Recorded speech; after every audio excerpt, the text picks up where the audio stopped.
Hello everyone. Today we will discuss about the second law of thermodynamics. But before that we need to know that what were the limitations in the first law which led to the formulation of the second law.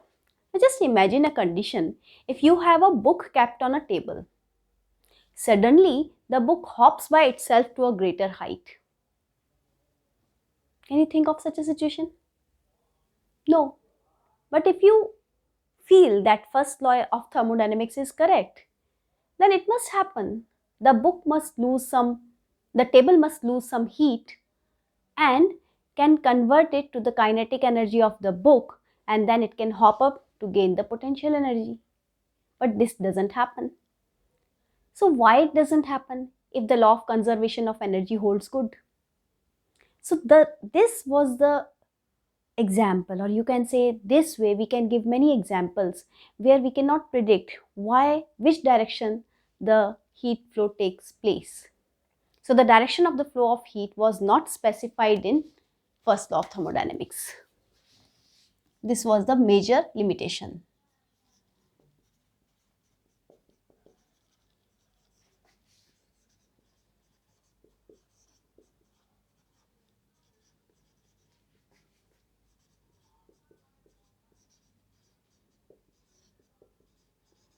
Right? So what does that mean? That it could not explain that why heat cannot transfer by itself from cold body to a hot body. Right? And you can take another example here. If a bullet is fired from a gun, then it gains some kinetic energy, and then after hitting a target it releases some heat energy. But can you think that this heat which is released can be converted into the kinetic energy of the bullet and it reaches back the gun? Again, the first law says that, but it doesn't happen. Why it doesn't happen was not clarified by the first law. So this was the main drawback of the first law of thermodynamics.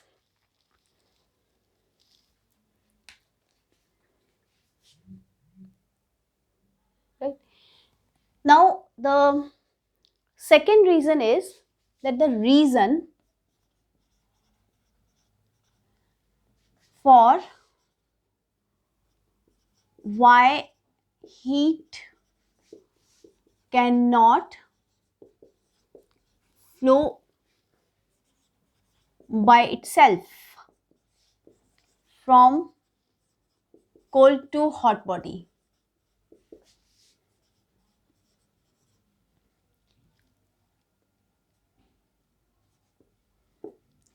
was also not specified. So what was the solution? The solution was second law of thermodynamics, which was given in the form of the two statements which were given by the scientists Kelvin Planck and Clausius. So this second law is stated in the form of two statements.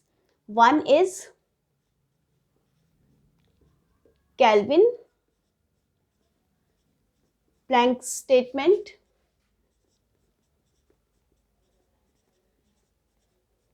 and the second statement is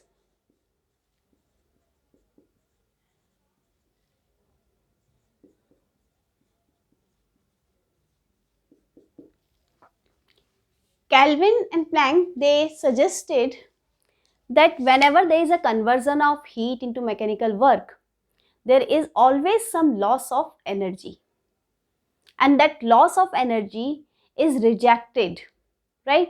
So you can say that there is no possibility of 100% efficiency of conversion of heat into useful work. There will always be some wastage. So this was given in the form of statement.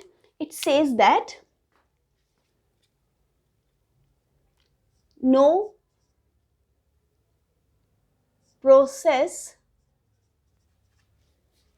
is possible whose sole result is conversion of heat into useful work. In other words,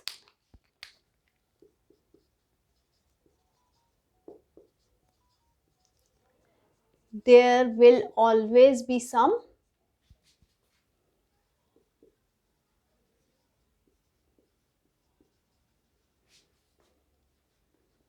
wastage of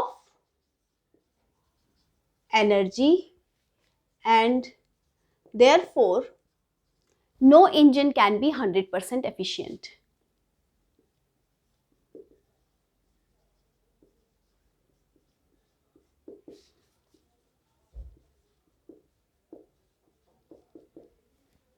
Then Clausius gave a statement. He said that there is no possibility of a process whose sole result is the conversion of heat from cold reservoir to the hot reservoir. That means heat cannot flow by itself from cold body to hot body. There will always be some requirement of the external work done on the working substance in order to make it happen, which happens in the case of refrigerator also. We know that in refrigerator we have chlorofluorocarbons, which is the working substance.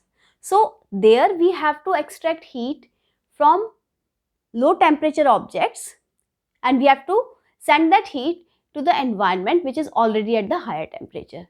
But for that, external work is to be done on the working substance. Now here it says that no process is possible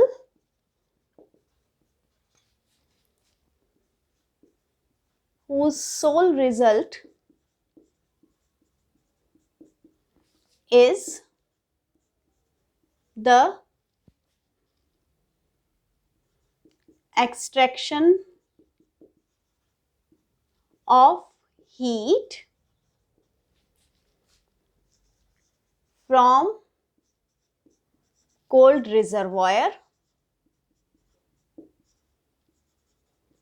and transfer it to the hot reservoir.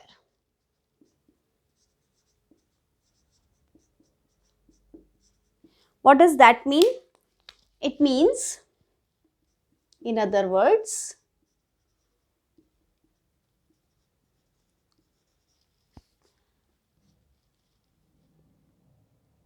heat cannot flow by itself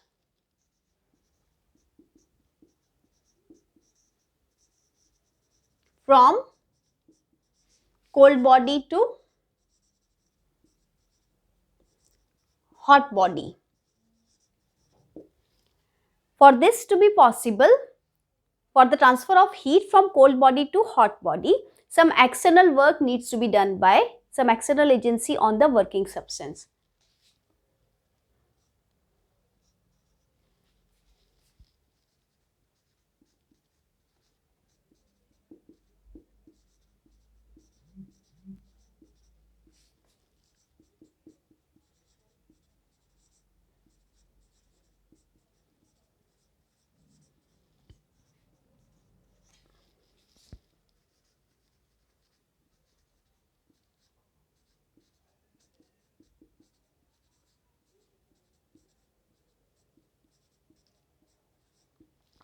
Right? So these are the two statements which together give the second law. So here they have given the conditions under which the heat can be transferred from cold body to the hot body, and the condition under which the heat can be converted into work.